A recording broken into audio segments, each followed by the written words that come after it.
Après 6 mois à bord de la Station spatiale internationale où il a parcouru quelques 125 millions de kilomètres en orbite autour de notre planète, l'astronaute canadien Bob Thirsk est de retour à l'Agence spatiale canadienne où il a présenté devant un parterre d'étudiants et de journalistes les principaux points forts de sa mission.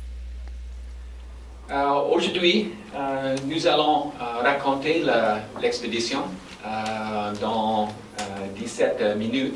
Je m'excuse, mais je préfère de parler en anglais. Ce sera la première fois que je vois cette vidéo et pour cette raison, je suis plus confortable de parler en anglais. Je m'excuse.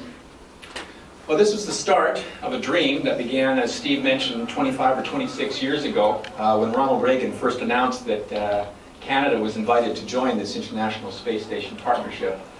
On May 27th of last year, my two colleagues, Roman Romanenko and Frank Duwina, and I were in Baikonur at the Cosmodrome getting ready to launch. And it was really kind of special that one of my good friends, Steve McLean, walked me out to the launch pad. That was nice fulfillment.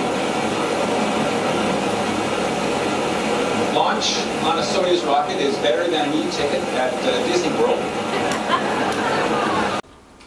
We're initially below and behind the space station. It takes 2 days to catch up to the space station to do the approach and the rendezvous. And we were docking our Soyuz vehicle, the 19S Soyuz vehicle, to the nadir port, or the bottom port on the FGB module. After a couple hours of doing the leak checks, we opened up the hatch. That are translated as good luck and have a great time. Love you, and we'll talk to you soon. The space station is an incredible facility. It's essentially complete now. It has the solar arrays providing us with 80 kilowatts of power, the thermal control systems, the robotic systems, Japanese labs, the truss work, the robotic systems, and the other labs to be a world-class facility for doing research and development, for doing technology demonstrations as well. You know, Guy Laliberté said that he was the first clown in space. That's not true. Roman Romanenko was the first clown in space.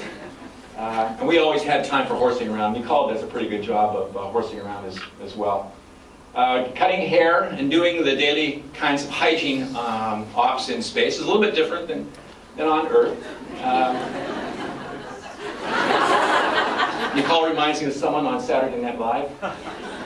As you cut hair, of course, you have to have a vacuum cleaner nearby to gather up all the clippings. We're not very good at this. We do our best. But there is a cost to flying in space, and the cost is paid by the human body. Bones demineralize, muscles atrophy, the cardiac muscles atrophy as well. So we do a number of countermeasures to try to keep our body in shape as best we can. We use treadmills.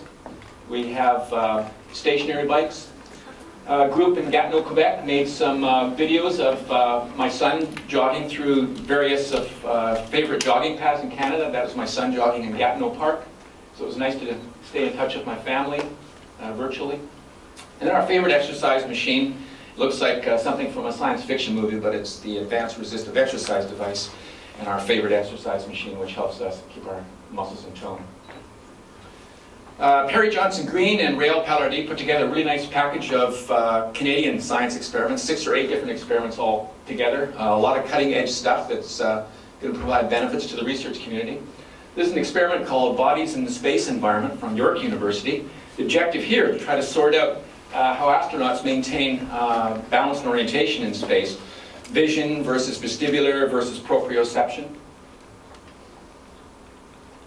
And just passing through some of the vehicle modules, it's not important for us to maintain an upright posture. After a couple of days in space, we don't really care what is up, what is down, and we just maneuver around this. For example, I can make the wall the floor, and the floor the wall, and it's just not disturbing at all. And the Bodies in Space experiment is destined to help us sort all that out. Without a doubt, the ultimate challenge for us during the 6 months on board the space station was the tracking, the capture, and the berthing of the new Japanese cargo vehicle called HTV. This was something that put a little bit of stress on us. We always traded for the worst scenario of a wobbling spacecraft prior to capture with the Canadarm2. On the actual day, at the moment that the spacecraft, HTV, went into free drift, it was rock stable, and it was very nice for Nicole Stott to do a magnificent job on using the Canadarm2 to move in nicely and smoothly and do a beautiful job capturing the vehicle. After Nicole completed the capture, my job was to take over control of the Canadarm2 and to berth the HTV to the underside of the space station at the Node 2 nadir port, and that all went very well. It was loaded with cargo in its internal volume as well as external volume. Space station is designed in a modular fashion. We know that equipment is going to fail, and so we're always trained. We have these generic skills that allow us to repair the carbon dioxide scrubbing system, the oxygen providing system, or other aspects of the regenerative life support system, or anything on orbit. It's kind of neat to get up in the morning, not really knowing what you're going to do that day, and just look at your schedule and just see what's coming up and hope you have the skills to accomplish everything that's expected of us. And we always managed to, with the support of the ground team, accomplish everything that was assigned to us. We also had 3 different shuttle missions visit us, and that was wonderful to have visitors in a different pace of life on board the station when that happened. The first crew to visit us was the crew of STS-127, which included Julie Payette. It was wonderful to have 2 Canadians on orbit. I think that was the first time that had ever happened before. We're always busy on the space station when the shuttle isn't there, but the nature of the type of work that we do on board the station changes when the shuttle is there. It's very much focused on robotics and on EVA, and I think on this flight there was 3, if not 4, EVAs or spacewalks. Superb view of a spacewalking crew member and Dexter as well. Well, all things come to an end. After 188 days in space, it was time to go home. We did so with mixed feelings. Roman, Frank, and I closed the hatch, said goodbye to our crewmates, and then prepared the vehicle and ourselves for re-entry. We undocked the same vehicle that we launched to the station in from the FGB. We spent about 1 orbit just checking all the systems, making sure that everything in the vehicle was okay. And then on the 2nd orbit, we fired our engine on the Soyuz vehicle to slow us down and bring us into the atmosphere. About a quarter of an orbit later, we separated the 3 parts of the vehicle. We were seated in the middle portion, called the descent module, and began our fiery plunge through the atmosphere. It was a real bonus for us that there was no wind that day, and we managed to stay upright after we landed instead of getting dragged around, and that was really nice.